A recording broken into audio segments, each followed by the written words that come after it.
Dun, dun, dun, dun, dun, dun, dun, dun, dun, dun, dun, dun. Angela, I'm sorry. Death is hard for me. Ces scènes savent nous tirer des larmes. Salut tout le monde, c'est Xavier, bienvenue sur Watch Mojo français. Aujourd'hui, on se retrouve pour le top 10 des moments les plus tristes dans les Griffins. Hey, who wants to see a dead body? Pour cette liste, on va passer en revue les scènes les plus tristes et déchirantes qui sont passées dans la série animée de Seth MacFarlane. On a déjà parlé des moments dérangeants et on va donc se concentrer sur les séquences qui tirent sur la corde sensible. Non seulement vous aurez besoin de mouchoirs, mais en plus, il y aura des spoilers. Mom! Well, I say, someone must have said a funny because your mother's in stitches. I'll leave you to grieve.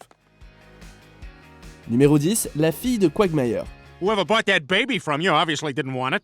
A baby? Vu le nombre de femmes avec lesquelles Quagmire a couché, on n'est pas surpris que certains de ses enfants apparaissent. L'un d'entre eux, une petite fille nommée Annalie, se retrouve devant sa porte. Incapable de trouver un équilibre entre sa vie sexuelle et sa vie de parent, Quagmire la fait adopter avant de la regretter par la suite. Quand il décide de la reprendre, il voit à quel point Anna est heureuse avec sa nouvelle famille et change d'avis puisqu'il veut le meilleur pour sa fille.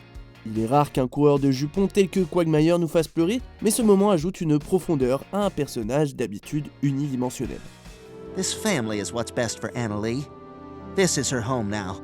Numéro 9, Joe veut retrouver Bonnie. I'm sorry that I've been neglecting you lately, but I love you and I need you. Please come home with me. Lorsque la grossesse de 7 saisons de Bonnie prend fin, son mariage avec Joe commence à s'écrouler. Bonnie s'ennuie et prend ses distances avec Joe et tente même d'avoir une liaison avec un homme rencontré en France. Elle est même prête à abandonner son mari et leur bébé pour cette histoire romantique. Mais Joe refuse de baisser les bras, il se rend en France pour la convaincre de rentrer et lui prouve son amour en marchant. Joe, I don't believe it, you're walking! Bon d'accord, il fait semblant de savoir marcher, mais il a quand même fait énormément d'efforts pour lui montrer qu'il l'aime. Dommage qu'elle n'en fasse pas autant quand les rôles s'inversent.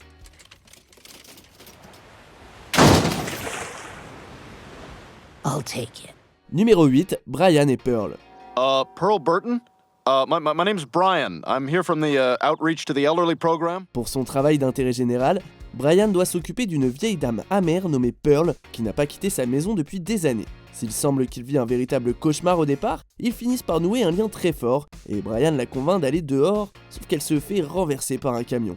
Avec le peu de temps qu'il lui reste, Pearl rassure Brian, terrassé par la culpabilité, et ils partagent une vision de ce qu'aurait pu être leur vie avant qu'elle ne meure paisiblement.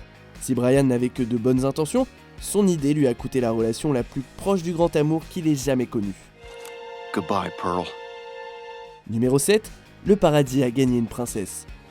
Angela pretty much epitomized class. Quand la tragédie frappe et qu'Angela, la patronne de Peter à la brasserie Pawtucket, meurt hors écran, Peter prépare son éloge funèbre. So no one told you life was gonna be this way. Angela, sometimes you want to go where everybody knows your name. Angela. Au départ, son discours commence par une reprise de générique de sitcom, mais le ton change rapidement. Il devient évident que l'éloge est non seulement dédié à Angela, mais également à Carrie Fisher, sa doubleuse, qui est décédée 2 ans avant la sortie de l'épisode. Ce qui rend vraiment cet éloge sincère si touchant, c'est la fin quand Peter dit « I may have lost a boss, but heaven has gained a princess. » C'est sa façon de dire adieu une dernière fois à l'actrice et humaine de légende, avant de réaliser qu'il est au mauvais enterrement. Numéro 6, bébé Brian. Quand Stewie se prend d'obsession pour la chanteuse canadienne Anne Murray, Brian ne s'y intéresse pas trop, jusqu'à ce que Stewie chante une version de You Needed Me. Brian se retrouve alors en larmes devant les paroles mélancoliques qui lui rappellent l'époque où il n'était qu'un petit chiot, une ère plus simple où il pouvait jouer avec ses frères et sœurs et câliner sa maman. Brian n'a pas vu sa famille depuis des années et s'est rendu compte que sa mère devait être morte et taxidermisée. Le voir se rappeler un moment où il pouvait être avec eux est donc déchirant. Numéro 5, l'enterrement de Rupert. I never wanted this to happen. And it happened far, far too soon. Rupert était l'ours en peluche adoré de Stewie et son confident préféré. Mais dans cet épisode de la saison 16, Brian le déchire par jalousie, ce qui met un frein énorme à sa propre amitié avec Stewie. Leave me alone, murderer! Pour se faire pardonner, Brian emmène Stewie au sommet d'une colline pour répandre les cendres de Rupert, après avoir prononcé une oraison funèbre sincère avec en duo « It's so hard to say goodbye to yesterday ». Ce qui rendait Rupert si important pour Stewie, c'est qu'il aurait pu être là à jamais, alors que Brian, lui, n'est pas éternel. mais je vais y revenir plus tard. I have a Gatorade bottle full of pee from the bus. Pour it out for Rupert. Numéro 4, l'histoire de Brenda Quagmire. Look, I know what you guys are trying to do, but Jeff and I are fine. No, Brenda, you're not fine. La sœur de Quagmire, Brenda, a un petit ami violent nommé Jeff qui la frappe et l'humilie. Lors d'une intervention ratée, Quagmire fait face à sa sœur avec une voix brisée et les larmes aux yeux en la suppliant de quitter ce monstre. I want my sister back. Une fois encore, on n'aurait jamais cru voir Quagmire aussi émotif et encore moins éprouver une compassion authentique pour quelqu'un qu'il ne peut pas mettre dans son lit, mais on ne peut que sympathiser. Quand elle refuse d'agir, Quagmire prend les choses en main et franchement, on est avec lui sur ce coup. What the hell? I killed you! Numéro 3, le pistolet de Brian. Hey, Bri, Yeah? how come you have a gun? Brian et Stewie sont enfermés dans le coffre d'une banque tout le week-end et Stewie décide de poser à Brian une question qui lui trotte dans la tête. Pourquoi est-ce que son ami canin possède un pistolet? Brian avoue qu'il garde l'arme au cas où il souhaiterait se suicider. En général, le suicide est abordé pour faire rire le public de la série, comme quand Peter y pense pour des raisons stupides. Mais là, le sujet est on ne peut plus sérieux et nous remplit d'effroi à l'idée que Brian puisse succomber à sa dépression. Horrifié, Stewie rappelle à Brian qu'il donne un sens à sa vie et montre à quel point leur amitié est devenue importante. You give my life purpose. And maybe that's enough. Numéro 2, le sacrifice de Brian.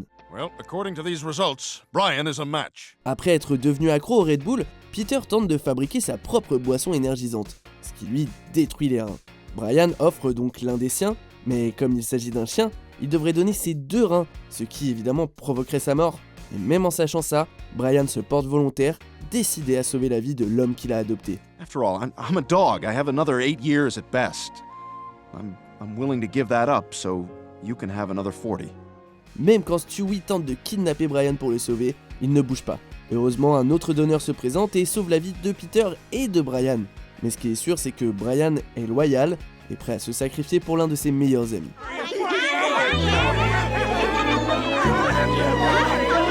Avant de dévoiler notre vainqueur, voici quelques mentions honorables. You are not to see this girl again. Do you understand? I forbid it. Yes, sir. Now come home at once. Peter, for God's sake, you idiot! We were supposed to open the door so everyone could yell surprise! Surprise! Oh. Oh dear. What you and I had was a wonderful thing. And as much as I still have a great deal of love for you, our time is over. And honestly, when I turn 18, I don't know that I ever want to see you again.